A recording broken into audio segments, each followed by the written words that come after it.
My name's Ellen Jarrett and I work at Ella's Kitchen, heading up our project management team, which is called Make Stuff Run Smoothly. And I'm going to talk you through some of the best practice uses of teamwork projects that we use here at Ella's Kitchen.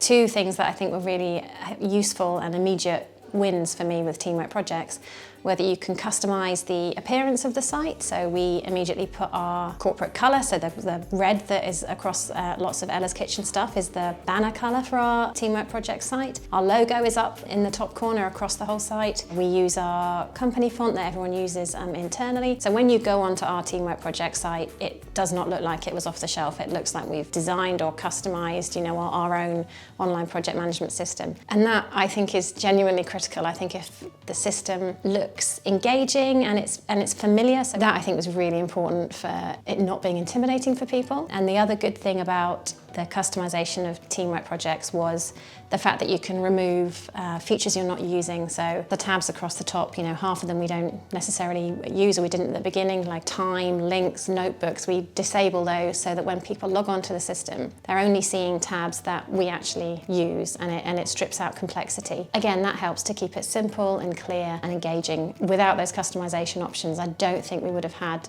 such an easy onboarding experience with teamwork projects.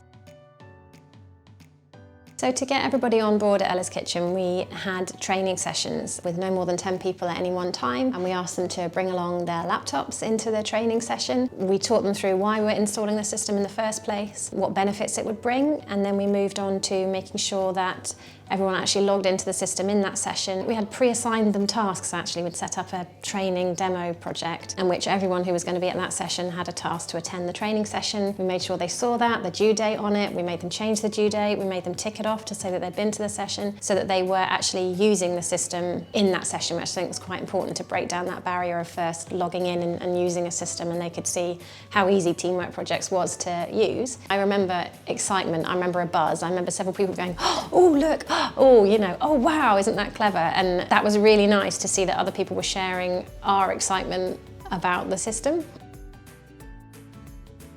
When a new person joins, we invite them to the system. The message that they get, which you can customise when they get their invitation to the system, we make sure that's very Ella-y. So, "Hi, this is from the Smoothly team. We'll send you an invite for a training session soon. In the meantime, have a play." So we really customise that to make it very friendly. In the meantime, we use the impersonate function to go in as that user and set up their view. So we customise a few things. We give them what we call an avatar, which is, or we call it an Ella's body. It's their face on a kind of cartoon body, so we put that on there. That's what they're used to seeing at Ella's, so it's very familiar for them. We customise the daily report email to a certain amount of days worth of tasks and the time that it gets sent out. We customise that for everybody. We make sure that they are added to the right projects. So at Ella's, unless it's a restricted confidential project, which we can have on occasion, everybody's able to see all projects, but we will make them observers of those that they are not on the project team of, if that makes sense.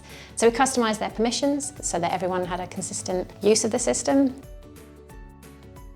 Internally, we send a survey to all staff every 6 months about project management at Ella's Kitchen. We ask, what are the biggest challenges with projects? What's going well? How do they find our project team meetings? What could be improved in the process? Often, obviously, out of that survey will fall things that we can see that Smooth Operator, our use of the system, can have an impact with. Obviously, if it's anything around communication, timelines, teamwork projects, will be our default place to go to make those improvements. So we'll get ideas every 6 months on what we need to get better at or maximise. We also read the emails that come from teamwork projects, their marketing emails and the new feature releases. So we make a point of reading those and seeing if there's anything we could introduce. We would make sure that before rolling anything out that substantially changed our use of the system, that we would get people in a room and explain it to them and show them before we added that new feature, because I think that's important to just keep people on board and make sure that they understand the benefits of what you're introducing.